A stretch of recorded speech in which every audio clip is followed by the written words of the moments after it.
Good afternoon, everyone. Greetings from the World Health Organization. Before I talk to you about the topic of the day, I'd like to tell you about two people who are very special to me. The first I'd like to tell you about is the daughter of a friend, Nitya. Nitya was about 17 years old. This was many, many years back when her mother brought her to me. Her mother was very concerned because Nitya had been behaving very strangely. At times she would not respond when her parents called. The bell would ring and she would not answer the doorbell. She would not pick up the telephone at times. So her parents were concerned that either she has a really bad attitude or she has a hearing loss. And when we examined her hearing, it was clear that she had noise-induced hearing loss in both her ears. And the reason for that was listening to loud music, which Nitya had been avidly indulging in for the last few years, using her, at that time, Walkman and her headphones to do that. And the second person I met actually in Switzerland, and Michael. So Michael was a party animal, is a party animal, and he loves going to clubs, to discos, and all sorts of loud places. And so interested was he in this that he decided to take it up as a profession, and he became a DJ. Fast forward 5 years, what Michael realized was that this ringing sound, which he was earlier used to come and go, but now it was permanent. It was persistently there. It was bothering him. He had trouble falling off to sleep, and so on. When he went to a doctor, lo and behold, he had severe noise damage in both his ears. Two different people from different backgrounds, different aspirations, cultures, and yet both experiencing the same trouble, the same problem. And they are not alone. WHO estimates that over 1 billion people, mostly young people, are at risk of hearing loss due to noise and loud sounds. Loud sounds heard, they damage our ears, whether they are heard in occupational settings, or they are heard in our day-to-day environment, or when we are having fun at leisure, listening to loud music or going for a loud concert.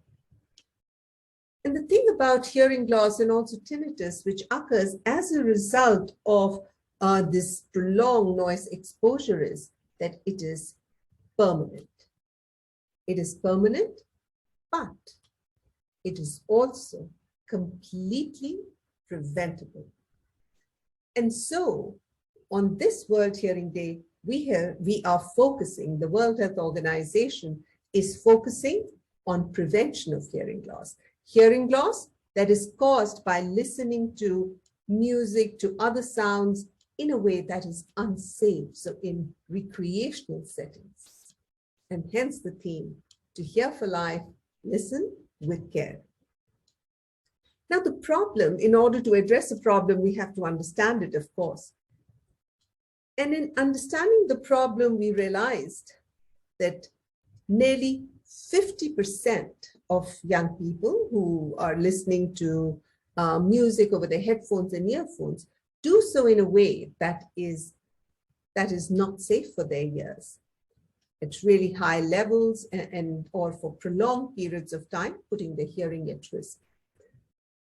At the same time, over 40% of people, young people between 25 to 30 years, 12 to 35 years old, are exposed to potentially damaging sound levels in venues, in entertainment venues, and at events like concerts and all.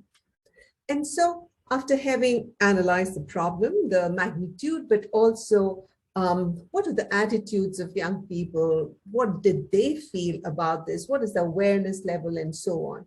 What we realized is that our approach to this prevention must be one where we intend to change listening behaviors. That is the way people are listening, the way people are consuming sounds, listening to music. That is what we need to change. And how we can change it is first by informing people, empowering them with knowledge, which is essential, which is the first step to changing listening behaviors. So informing people, what are the risks of loud sounds, why we must listen at a safe level, and how we can do so. And this, to do so, WHO focuses a lot, and we must focus a lot on raising awareness, advocating for hearing loss prevention and prevention of hearing loss through safe listening. At the same time, raising awareness alone is not enough. It's one thing to tell people, oh, well, you should strap yourself in when you're driving a car because that is safer for you. But what if their cars don't have seat belts? We need to provide them. We need to give them choices so that they can practice safe listening.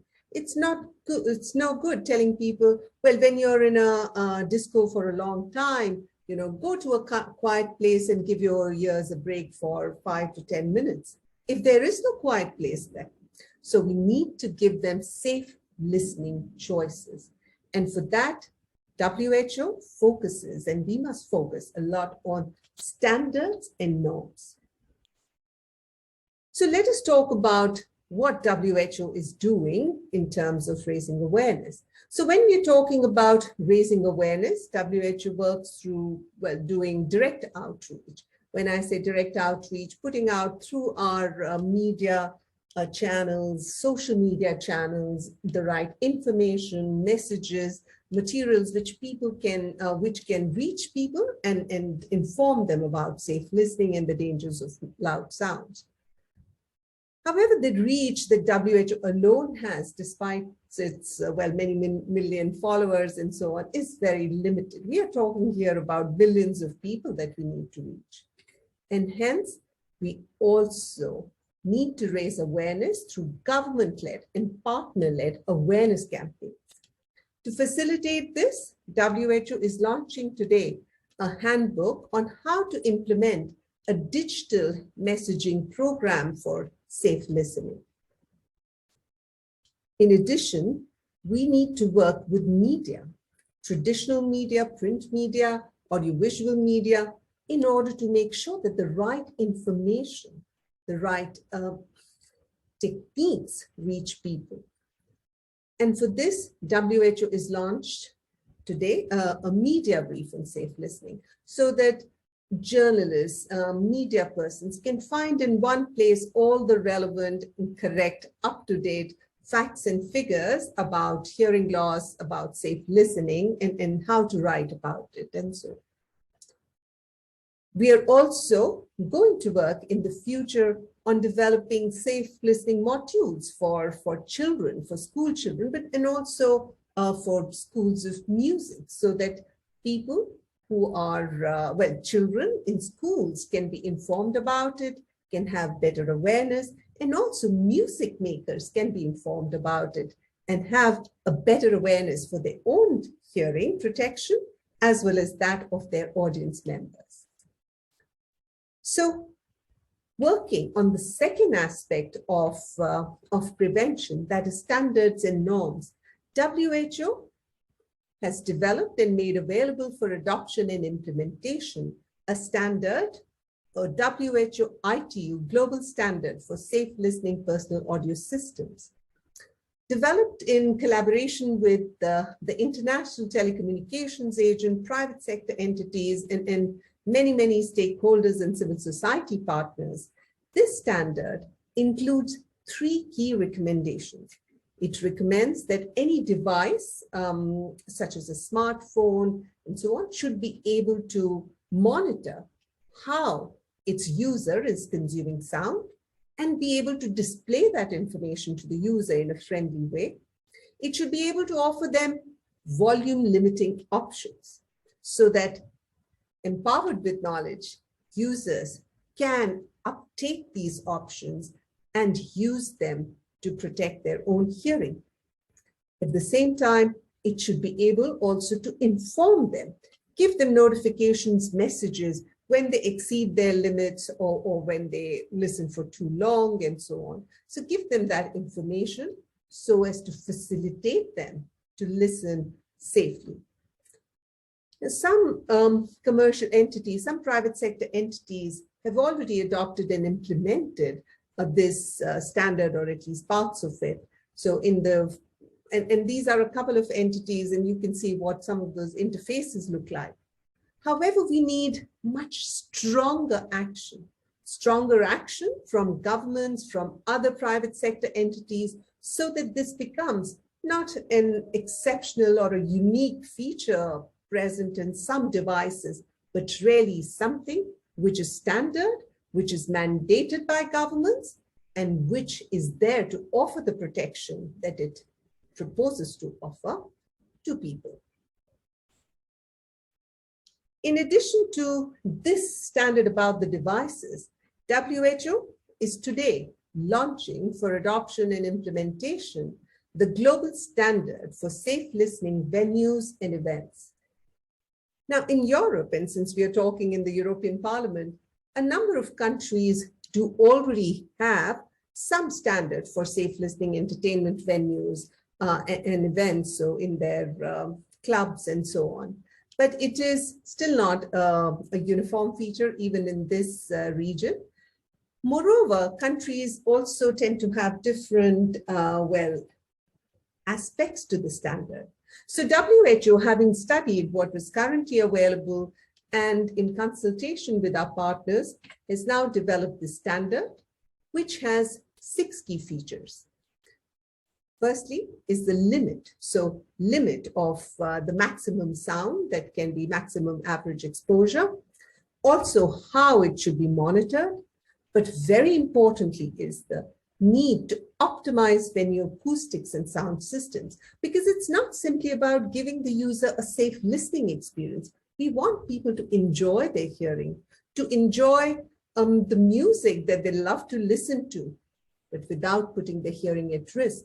And for a good listening experience, it is important that a venue have a good sound system in addition to safe listening features. And so optimizing this is essential, along with making available personal hearing protection, making sure that there are quiet spaces available where people can go to rest their ears, and providing people and the workers within the venue with training and information to empower them. Who can act for safe listening? Well, governments can act for safe listening by legislation, by making these standards and these norms a part of their legislative framework, or by regulation, by undertaking awareness campaigns for raising awareness on safe listening or for noise reduction. Private sector entities have a strong role to play in the form of voluntary adoption of safe listening features, including them in their devices, in their venues, and also undertaking awareness campaigns. Civil society, in the form of musicians, sound engineers, NGOs, community groups, they can help to educate people, both music makers as well as the general community. They can undertake awareness campaigns. They can do advocacy for implementation of these standards, so that these standards really become the norm and not the exception. So today, on the occasion of the World Hearing Day, WHO calls upon governments, private sector entities, and civil society to promote safe listening by raising awareness and by implementing evidence-based standards for safe listening. Ladies and gentlemen, hearing loss is on the rise. The World Report on Hearing, published last year, estimated that 1 out of 5 people currently experience some level of hearing loss. This proportion is likely to increase to 1 in 4 by the year 2050. It is time for us to act. It is time for us to act to prevent hearing loss. Because to hear for life, we must listen with care. Thank you.